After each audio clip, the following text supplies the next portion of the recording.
Hi, it's Barb, Maple PhD, with another Cosmic Game Connection.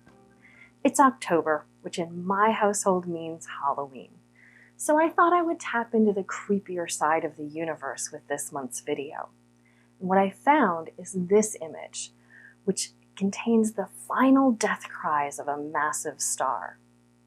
Those thin blood-red veins mark the place where a supernova exploded between 80,000 and 1,000,000 years ago. And it may in fact be one of the oldest known supernovae because remnants like this are thought to expand and cool down over tens of thousands of years. So 80,000 is outright ancient. But there's even more going on in this image. Those ethereal white structures are part of a giant molecular cloud where new stars are being born. And that supernova?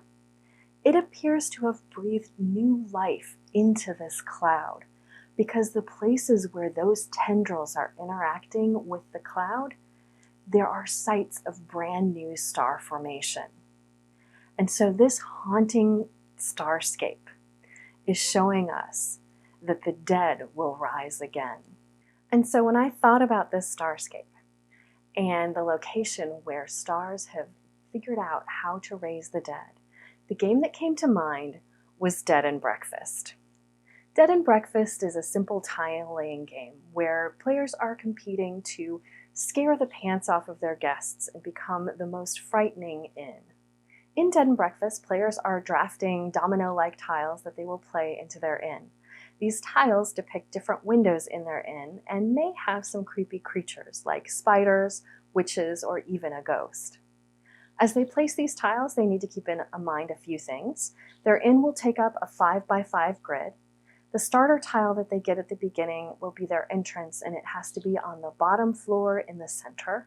They only have to match up one other side when they're placing a new tile in their inn, and they don't have to match up the ivy that is shown on the tiles. However, the windows are directional, so some of the tiles show side-by-side windows, others show one on top of the other, and they have to be played right side up within the building. In general, you're trying to line up different kinds of creatures so that you have all of your spiders in a row or a column, because once you complete a row, you are going to draft a customer and place them over one of the windows in your inn.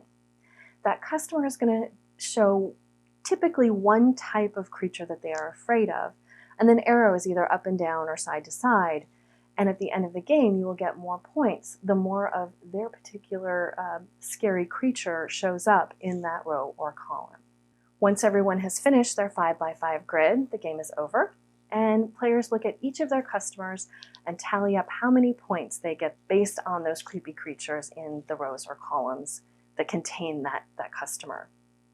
And then they also tally up how many flowers are connected to their front entrance that are of the same color as their front entrance, and that will get them some additional points. Players can also get points from a bonus scoring tile. That's an advanced variant of the game, but we always play with that. And then whoever has the highest score has the scariest inn and wins the game. Dead and Breakfast is a simple tile-laying game that I love pulling out during the Halloween season. I found it on Kickstarter a few years ago and was just completely charmed by the art. It's super simple, but it's great as a filler game, and it gets you into the mood of the season. And of course, it was the blood-curdling theme of this game that had me thinking about that haunting starscape, where the stars are rising from the dead. So the next time you pull out Dead and Breakfast, or your favorite Halloween-themed game, take just one moment to think about some of the more ghastly places in the universe. Thanks for joining me. I'll be back again with another Cosmic Game Connection soon. In the meantime, leave any questions you have in the comments below and I will try to answer them.